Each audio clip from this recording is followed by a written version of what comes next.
제가 부동산 공부를 처음 시작했을 때 가장 많이 들었던 말이 있습니다. 강의 많이 듣지 말고 무조건 현장 가봐라. 하지만 저는 그 말과는 정반대로 행동했어요. 오직 강의만 들었습니다. 사자마자 오르는 아파트, 지금 사도 늦지 않을 지역, 전문가가 직접 정해주는 매수 물건, 이런 이야기들이 빠르게 부자가 될 수 있는 길처럼 보였고, 수백만 원의 강의료도 아깝지 않다 생각하며 열심히 들었죠. 그렇게 2년 넘게 1,000만 원 이상을 썼지만 결국 제가 남는 건 지식이 아니라 혼란스럽고 조각난 단편 정보들 뿐이었어요. 오히려 뭘 해야 할지 더 모르겠더라고요. 지금 돌이켜보면 정보가 부족했던 게 아니라 방향 자체가 틀렸던 거였습니다. 생각의 변화는 이 문장에서 시작됐습니다. 그러던 어느 날 또 하나의 강의를 듣던 중 문득 이런 생각이 들었어요. 이렇게 많은 지식보다 실제로 해낸 사람은 어떻게 했는지가 더 중요하지 않을까? 그 순간부터 시선이 달라졌습니다. 실제로 아파트를 사서 부자가 된 사람, 그들의 결정 흐름과 행동 원칙을 알 수 있다면 나도 시행착오를 줄이고 빠르게 길을 잡을 수 있겠다는 생각이 들었죠. 하지만 그런 사람들을 직접 만날 기회는 거의 없었습니다. 기껏해야 특강 끝나고 몇 분 질문하는 정도? 그래서 고민했습니다. 그렇다면 어떻게 그들의 의사결정 구조를 알 수 있을까? 그리고 떠오른 생각이 있었습니다. 그들이 직접 쓴 책을 읽는 것. 그 책에는 그들의 사고 흐름이 가장 진하게 담겨 있을 테니까요. 그때부터 지금까지 들었던 강의에서 나온 사람들의 책을 하나하나 찾아 읽기 시작했습니다. 그렇게 찾은 한 권의 책, 그리고 세 가지 배움.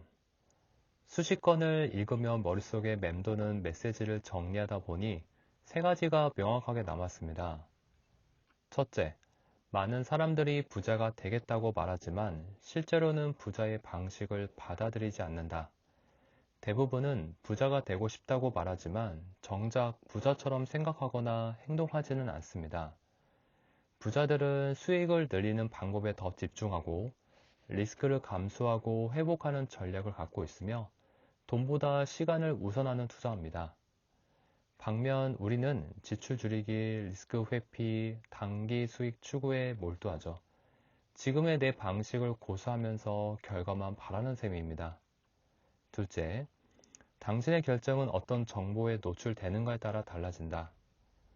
나는 객관적으로 판단한다 라고 생각하지만 사실 우리는 반복된 노출 정보에 매우 쉽게 영향을 받습니다. 예를 들어서 유튜브에서 상승장 분석만 보다 보면 하락 리스크는 과소평가되고 지금 안 사면 늦는다는 생각만 강해지죠. 정보는 받는 것이 아니라 선택하는 것이라는 인식이 필요합니다.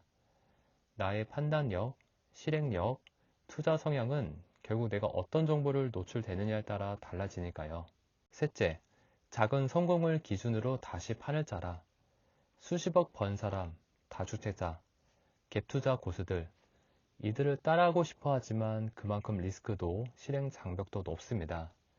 반면에 작은 성공은 곧 재현 가능한 자산이 됩니다. 예를 들어서 월급의 절반을 저축해 본 경험은 1억을 만들 수 있는 기반이 됩니다.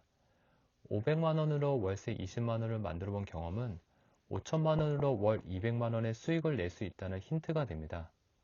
즉, 지금 당장 실행 가능한 단위에서 성공을 경험하고 그 경험을 기준으로 확장하는 것이 지속 가능한 불의 길이라는 조언이 있습니다.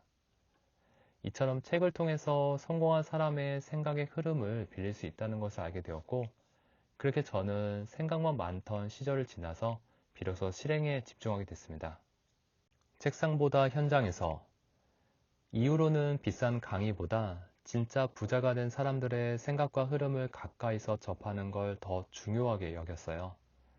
무료 특강이든 소규모 강의든 괜찮다 싶은 자리가 있으면 놓치지 않았고, 질문할 기회가 생기면 그동안 쌓인 궁금증을 아낌없이 털어놓았습니다. 현장에서 들은 조언과 관찰한 것들을 정리하며 제 기준도 조금씩 다듬어 갔고요. 그 과정에서 제가 정말 크게 배운 게 하나 있습니다. 책상에서 얻은 정보보다 직접 내 두 발로 걸으며 느끼는 현장의 경험이 훨씬 더 크다는 거예요. 그래서 시간이 날 때마다 지역을 찾아다니며 지하철역, 상권, 학군 분위기까지 내 눈으로 하나하나 확인하며 감을 익혔습니다. 그렇게 실행의 시간이 지나 올해 2월 서울의 첫 아파트를 제 이름으로 매수할 수 있었습니다. 이 모든 흐름의 전환점을 만들어준 책이 바로 나의 돈 많은 고등학교 친구였습니다. 많은 부동산 책들이 어려운 용어, 복잡한 수치, 방대한 그래프들로 가득해 읽기도 이해하기도 쉽지 않은데요. 이 책은 완전히 달랐습니다. 친한 친구가 실패와 시행착오를 들려주듯 에피소드 중심으로 이야기해 몰입감도 뛰어났고 무엇보다도 정말 쉽게 읽혔습니다. 하지만 이 책의 진짜 매력은 쉽게 읽히는 책이라는 데 있지 않습니다. 다 읽고 나면 나 자신에게 근본적인 질문을 던지게 됩니다. 나는 어떤 기준으로 인생을 선택하고 있지? 지금의 내 결정은 정말 내가 원하는 삶으로 향하고 있나? 나는 단지 정보만 소비하고 있었던 건 아닐까? 이런 질문들을 마주하면서 그동안 머릿속에만 담아두었던 생각들을 비로소 실행의 방향으로 정리할 수 있어요. 그래서 저는 이 책을 부동산 공부를 어떻게 시작해야 할지 막막한 분, 머릿속으로만 시뮬레이션하고 실제로는 한 발짝도 못 나가고 있는 분, 정보를 많이 쌓았지만 정작 실행으로 이어지지 못한 분께 꼭 한번 읽어보시라고 권합니다. 나의 돈 많은 고등학교 친구, 이 한 권의 책이 여러분의 생각과 실행의 방향을 바꿔줄 수 있습니다. 영상이 도움이 되셨다면 좋아요, 구독, 그리고 알림 설정도 부탁드릴게요. 감사합니다.